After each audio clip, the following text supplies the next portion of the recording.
In 2024, the EU and Arab states of the Gulf Cooperation Council, or GCC, held their first ever joint summit. And since then, they've cooperated closely in areas like foreign policy, diplomacy, and trade. In April, largely in response to US President Donald Trump's global trade war, the EU and UAE launched talks on a bilateral free trade agreement, after free trade talks between the EU and GCC were suspended nearly 2 decades ago. And in recent months, the two sides have also taken a joint lead in diplomacy in the Middle East, with France and Saudi Arabia co-chairing a UN conference in late July to push for a two-state solution between Israel and Palestine. So in this video, we'll explain the history of EU Gulf state relations, and why cooperation between the two blocs is now increasing.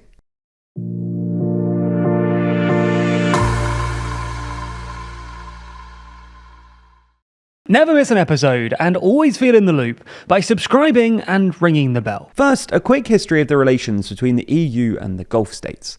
When we refer to the Gulf states, we broadly mean the 6 Arab states of the Persian Gulf: Saudi Arabia, the UAE, Qatar, Oman, Bahrain, and Kuwait, that are collectively known as the Gulf Cooperation Council, or GCC. Relations between the EU and GCC are determined by the EU-GCC Cooperation Agreement, signed in 1989, which created a joint council and committee for regular dialogue on economic relations, climate change, energy, environment, and research. In 1990, the two sides launched talks on a free trade agreement, aimed at liberalizing trade in goods and services. At the time, these negotiations were seen as groundbreaking, as an EU-GCC free trade agreement would have been the first in history between two regional blocs.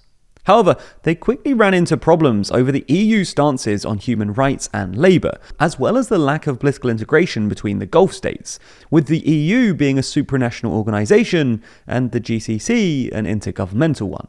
With progress stalling, in 2008 the talks were suspended over what the EU called insurmountable differences in ambitions.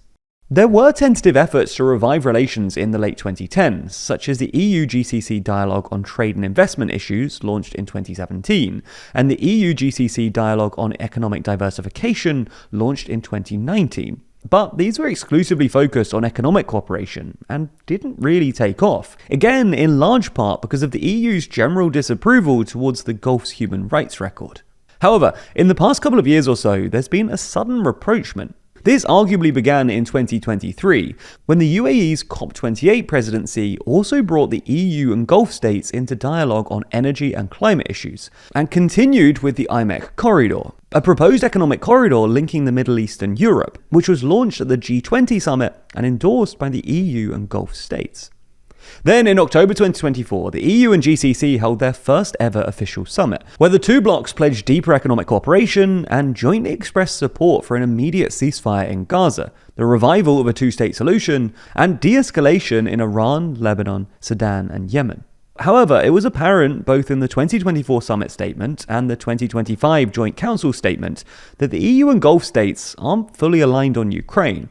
While both sides support a comprehensive, just, and lasting peace, much of the language is very vague, and statements barely mention Russia's role. In fact, the EU's Foreign Affairs Chief, Josep Borrell, admitted this in 2024, saying, "I will not deny that there are some differences in how the European Union and Gulf Cooperation Council partners see this a legal war of aggression. This is likely because of the Gulf states' ties to Russia through OPEC+. Saudi Arabia and the UAE both see cooperation with Russia as crucial to managing global oil prices, and are therefore reluctant to risk relations with Russia by condemning the invasion of Ukraine. Nonetheless, the EU did get the GCC to at least agree that Russia should withdraw to Ukraine's internationally recognized borders, which is something. Anyway, this has all led to some concrete developments. Notably, the launching of talks on a free trade agreement between the EU and UAE earlier this year, as well as France and Saudi Arabia's joint chairing of a UN conference in July on a two-state solution for Israel and Palestine. These also come as both sides attempt to navigate the less predictable Trump administration, which is intensifying global uncertainty around issues like trade and security. So this brings us nicely onto why EU Gulf state cooperation has been increasing in the past few years.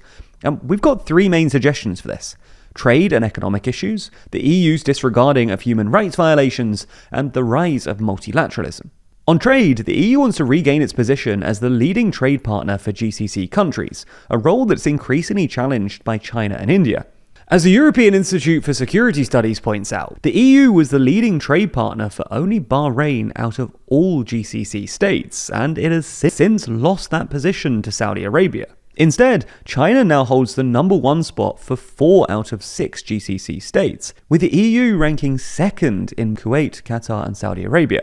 For the EU, stronger trade ties with the GCC could offset some of the disruption from Trump's global trade war and the disruption to Russian oil and gas imports.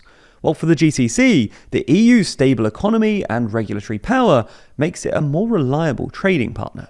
Both sides also have specific regional economic aims, such as through infrastructure projects like the IMEC corridor. Securing private and public investment requires regional stability, which is why the EU and GCC are collaborating on solving conflicts in the Middle East. The EU has also been stepping up its economic cooperation with Saudi Arabia. In 2024, the then president of the European Council, Charles Michel, said that the EU was ready to support Saudi Arabia's 2030 vision for the transformation of the country. And early this month, it was reported in the Saudi press that 2,500 EU companies are now active in Saudi Arabia across energy, infrastructure, and digital and green technologies. The second reason for this rapprochement, though, seems to be that the EU cares less about international human rights than maybe they once did. Saudi Arabia is one of the world's most prolific executioners, having executed at least 241 people this year. Bahrain is also among the most heavily policed countries in the world, with around 46 Interior Ministry staff for every 1,000 citizens, and the UAE is known for its unfair mass trials. Women in the Gulf states are also banned from moving around freely without the permission of a male guardian, and can be arrested in Saudi Arabia, Kuwait, or Qatar if absent from their homes.